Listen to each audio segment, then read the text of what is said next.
কেউ কেউ আগে হয়তো চায়ের ব্যবসা করতেন, এখন তারা কেউ কেউ হয়তো সিঁদুরের ব্যবসা করছেন।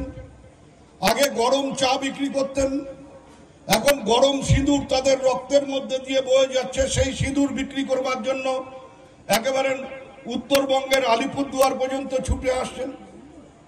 কিন্তু আমার বক্তব্যটা হচ্ছে যে এইভাবে মানুষের মধ্যে বিষ ঢুকিয়ে দেবার চেষ্টা করবেন না। মানুষের মধ্যে বিষ ঢুকিয়ে দিয়ে, ধর্মীয় বিষ ঢুকিয়ে দিয়ে মানুষে মানুষে বিভাজন তৈরি করবার চেষ্টা করবেন না। উন্নয়ন শুধুমাত্র একটা গেটের মধ্যে দিয়ে বা একটা সেলফি জোনের মধ্যে দিয়ে শেষ হয় না। উন্নয়নের বেসিক ব্যাপারটা, উন্নয়নের প্রাথমিক ব্যাপারটা হচ্ছে একটা সুস্থ সুন্দর সমাজ গড়ে তোলা। আর সেই সুস্থ সুন্দর সমাজ গড়ে তোলবার জন্য যে জিনিসগুলো প্রাথমিকভাবে প্রয়োজন তার একটি হচ্ছে এই যে ধর্মীয় বিভাজনকে রুখে দেওয়া এবং ধর্ম নিরপেক্ষতাকে বজায় রাখা।